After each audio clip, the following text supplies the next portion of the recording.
Winter season आते ही अपना India bird watching hotspot बन जाता है, जिसको एंजॉय करने के लिए बर्ड लवर्स अलग अलग डेस्टिनेशन सर्च करने लग जाते हैं, जिससे ये मौका हाथ से ना जाए। पर basic details, rules and regulations वगैरह की प्रॉपर जानकारी ना होने पे उनका ट्रिप पूरी तरह से सक्सेसफुल नहीं हो पाता है। इसलिए मैं इस आते हुए विंटर के साथ शुरू करने वाली हूँ best bird watching sites in Rajasthan की ब्लॉग सीरीज। और आज इस सीरीज के फर्स्ट वीडियो में हम पहुंच गए हैं केवलादेव नेशनल पार्क, जो कि सिर्फ इंडिया का ही नहीं बल्कि वर्ल्ड के टॉप बर्ड वॉचिंग साइट्स में से एक है। Hello and very welcome to little conversations. मैं हूं सना और अभी रात के बज रहे हैं 11 और हम इस टाइम में पहुंच गए हैं भरतपुर। सुबह जाना है केवलादेव नेशनल पार्क, इसलिए हमें आज यहाँ रुकना पड़ेगा। How to reach. भरतपुर आने के लिए सभी मेजर सिटीज से डायरेक्ट ट्रेन मिल जाती है। यहाँ का नियरेस्ट एयरपोर्ट है आगरा में, जो कि 56 किलोमीटर्स की दूरी पे है। दिल्ली यहाँ से है 184 किलोमीटर्स पे और केवलादेव नेशनल पार्क से रेलवे स्टेशन है सिर्फ 5 किलोमीटर पे। मैं कानपुर ट्रिप से वापसी में यहाँ आई हूँ और केवलादेव नेशनल पार्क हमारे जोधपुर जाने के रास्ते में पड़ता है, जो कि कानपुर से तकरीबन 350 किलोमीटर और जोधपुर से 550 किलोमीटर की दूरी पे है। हमें कानपुर से भरतपुर आने में 5 से 6 घंटे लग जाते हैं बाई रोड। होटल स्टे के लिए हमने चुना है ये मैगो होटल का रूम 2 डबल बेड के साथ, हम 5 लोगों को शिफ्ट करने के लिए, जिसका चार्ज हमें लगा है 2800 रुपये विदाउट एनी मील के। रूम तो साफ सुथरा था, बर्ड सैंक्चुरी के पास भी था, पर स्टाफ का बिहेवियर थोड़ा सा अनप्रोफेशनल था और रूम में मच्छर भी थे, जिसके लिए हमें ओडोमॉस रोल ऑन यूज़ करना पड़ा, जो मैं बच्चों के हिसाब से लेके चलती हूँ ट्रैवल में। और फ़ैन भी चलाना पड़ा, जिसकी तो फ़िलहाल ज़रूरत नहीं थी एंड ऑफ नवंबर में। सुबह 8 बजे सब रेडी हो गए थे, क्योंकि नेशनल पार्क जाने की एक्साइटमेंट ही अलग थी। पार्क जो है वो सुबह 6 बजे से ही विजिटर्स के लिए खुल जाता है और शाम 5 बजे तक ओपन रहता है। अब हम सब निकल गए हैं। आप लोग यहाँ के लोकल एरिया को जब तक एक्सपीरियंस कर सकते हैं।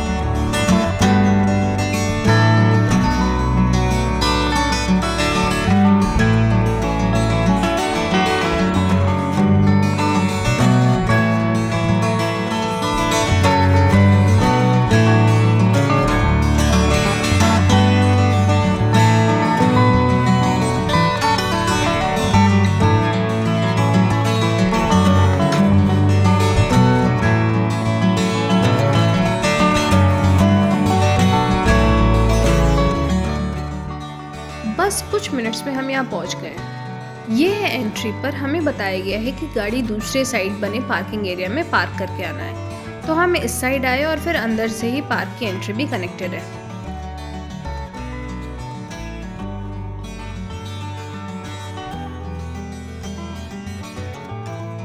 ये रहा टिकट काउंटर।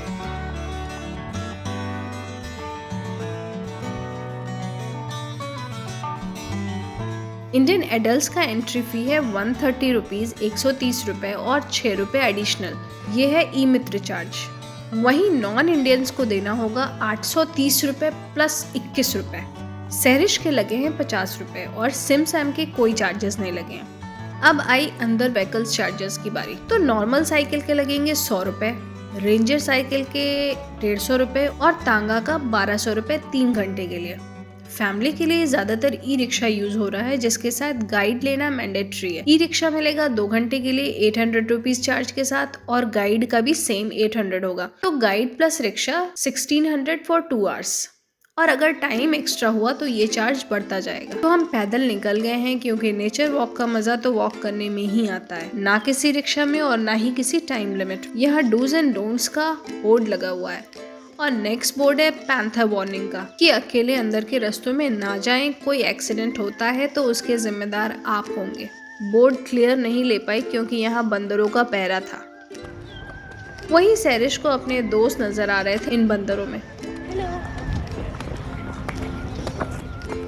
आपको पता है कि केवलादेव नेशनल पार्क को 1850s में राजा महाराजाओं के डक शिकार करने की जगह बनाई गई थी। जिसको तकरीबन 100 साल बाद 1956 में बर्ड सेंचुरी में कन्वर्ट कर दिया गया, लेकिन इसके बाद में भी यहाँ शिकार किए गए थे। 1982 में ये नेशनल पार्क डिक्लेयर किया गया। 350 से ज्यादा वैरायटी ऑफ बर्ड्स यहाँ पे आप देख सकते हैं। और 1985 में केवलादेव नेशनल पार्क यूनेस्को के वर्ल्ड हेरिटेज साइट लिस्ट में अपनी जगह बनाने में कामयाब रहा। यहाँ हर तरफ बर्ड्स ही बर्ड्स है। सरप्राइजिंगली यहाँ मैंने फर्स्ट टाइम ग्रे हॉर्नबिल देखा।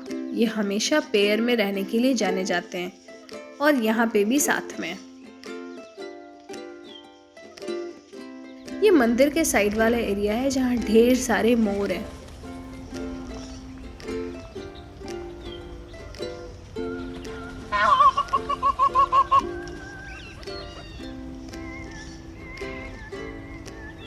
रास्ता तो काफी लंबा है।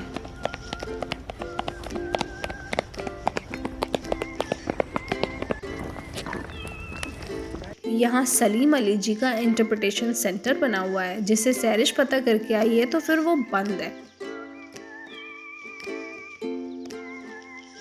इसी तरफ बोट एरिया भी है जो बहुत खूबसूरत है।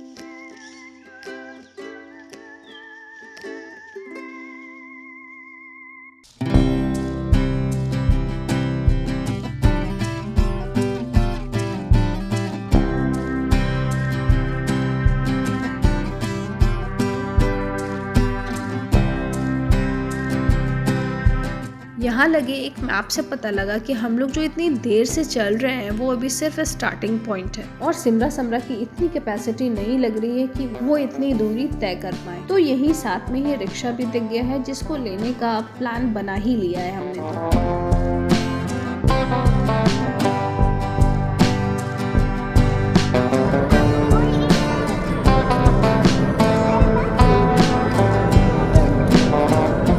अभी तक हम ड्राई लैंड में चल रहे थे, अब वेट लैंड शुरू हुआ है।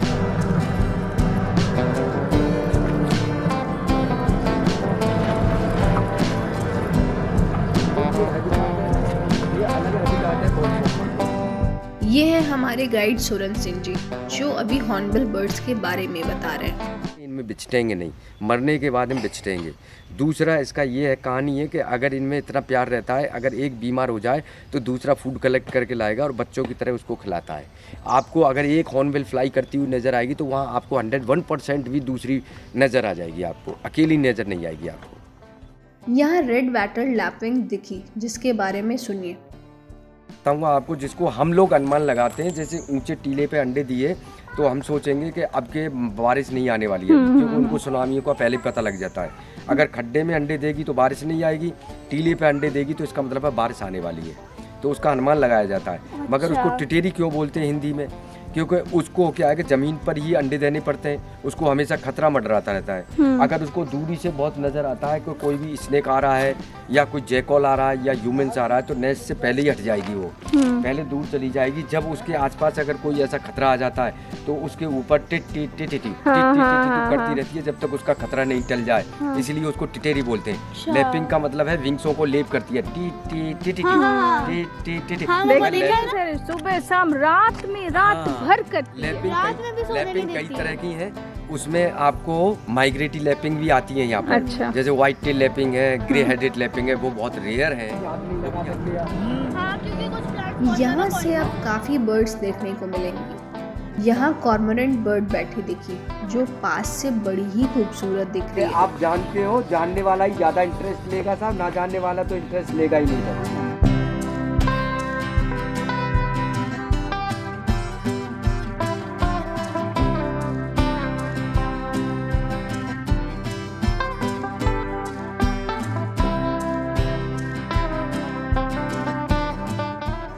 यहीं पे किंगफिशर भी है।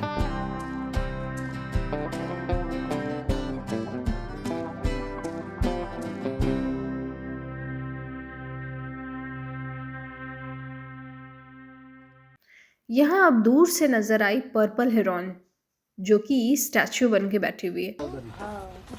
ये माइग्रेट है पर वो छोटी होती है। इसमें 5 प्रकार के अलग अलग हैं हेरोन, इसमें pond Heron, night Heron, little green Heron, ये छोटे हैं, पर्पल हेरोन, ग्रे हेरोन बड़े साइज के हैं। स्टैचू रहती है। यहाँ हिरन का बच्चा भी है।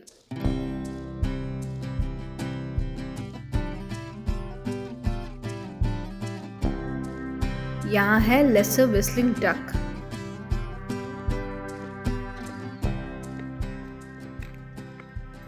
लेसर विस्लिंग डक,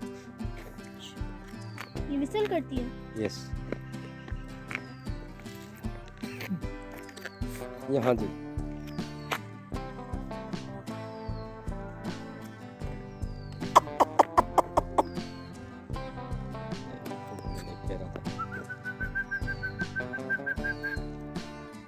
ये रही ब्रोंज विंग्ड जिकाना।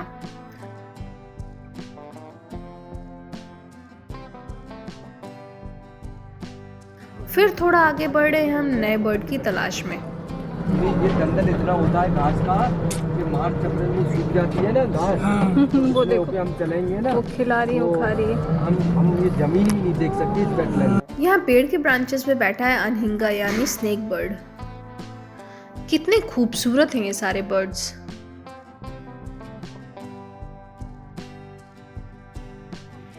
अब हम आ गए हैं बर्ड्स की अलग ही दुनिया में। यहाँ है ढेर सारे, मतलब ढेर सारे पेंटेड स्टोक्स। इनकी आवाज गूंज रही है हर तरफ।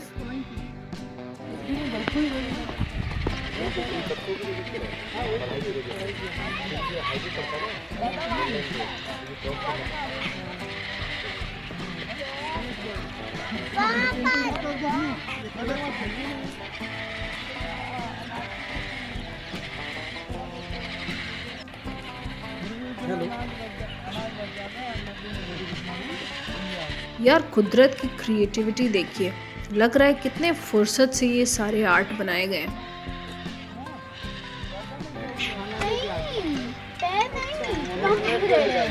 ये पैर भी है।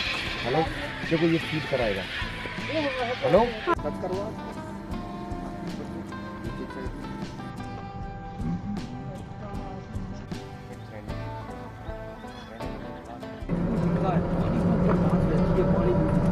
अलग ही सीन बर्ड नहीं दिखती है जी। हाँ, फिर नीचे बैठता चला जाता है ये।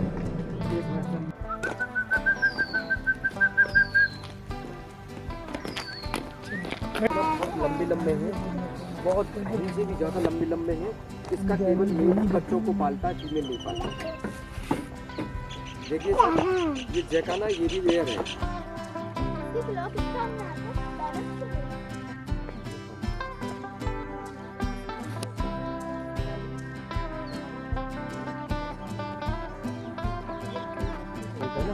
ऑल ओवर इंडिया में, वर्ल्ड में कॉमन प्लांट है और इसमें सबसे ज़्यादा फूड पाया जाता है बर्ड्स को भी और एनिमल की। इसको सभी लाइक करते हैं ह्यूमन।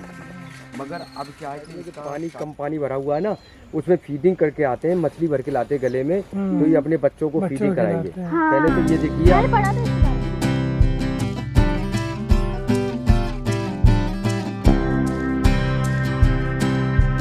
ये पार्क बारिश के पानी पे डिपेंड है और बारिश कम होने पे बाहर के रिवर्स से पानी लिया जाता है, जो इस तरह से पार्क में ट्रांसफर होता है।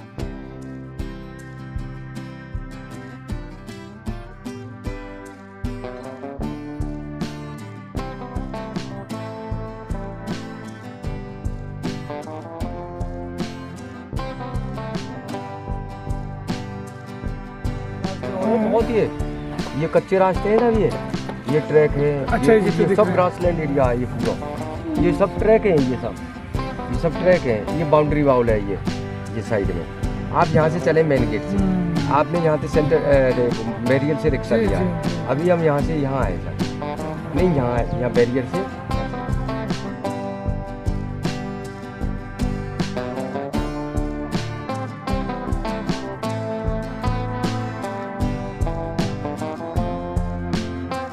यहाँ भी कॉर्मोरेंट है, शांति से अपने पंख को सुखाने में लगी है।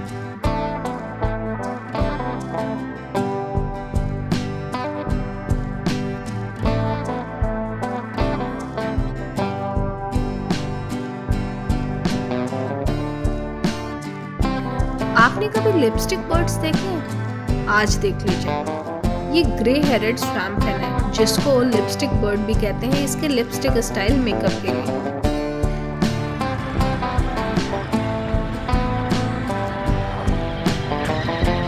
ये रोड है, तो आपको सेंटर पॉइंट तक के अलाउड है, बाकी ये सब है। यहाँ मिली ब्लैक नेक्ड स्टोक जो कि सिर्फ एक पेयर यहाँ पे अवेलेबल है और श्रीलंका से आई है।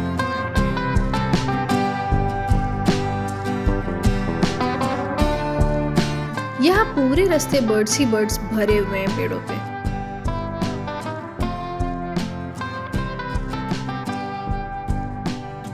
यहाँ भी स्नेक बर्ड है और आप एक अलग सी आवाज यहाँ पे सुन रहे होंगे।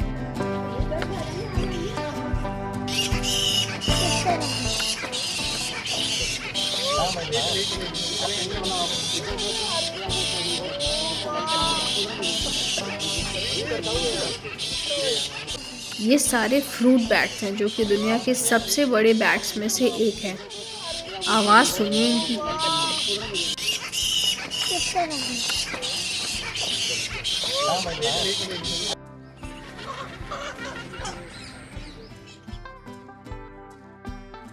यहाँ एक वॉच टावर बना हुआ है दूर तक के व्यू के लिए, पर हमें कुछ खास नहीं दिखा यहाँ से।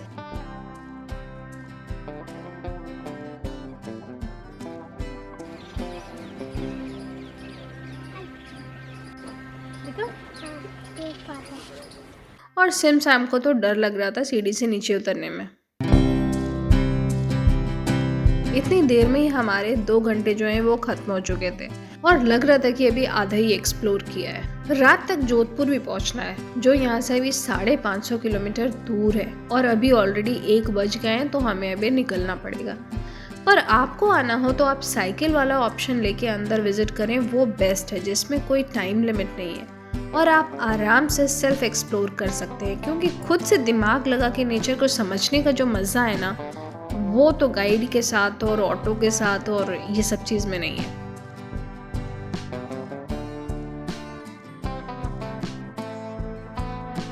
आज यहाँ कितनी ही बर्ड्स मैंने पहली बार देखी। इनमें से आपके लिए कौन कौन सी न्यू बर्ड थी वो ज़रूर बताइएगा। हम यहाँ पार्किंग एरिया में अब पहुँच गए हैं जहाँ स्पॉटेड बेयर जो है वो बिल्कुल चिल होके खाना खा रही थी। इसके इतने पास भी गए मैं, पर ये रिलैक्स थी। अगर आप बर्ड लवर हैं तो यहाँ आना आपके मस्ट विजिट लिस्ट में होना ही चाहिए, क्योंकि this place is really worth to visit. और हाँ, अगर आपको बर्ड्स में इंटरेस्ट नहीं भी है तब भी आपको अपने बच्चों को लेकर ज़रूर आना चाहिए, क्योंकि उनकी नॉलेज बहुत स्ट्रांग होगी यहाँ पे। मेरे वीडियोस अच्छे लगते हों तो as a token of support like subscribe ज़रूर करें। तब तक के लिए take care and bye bye.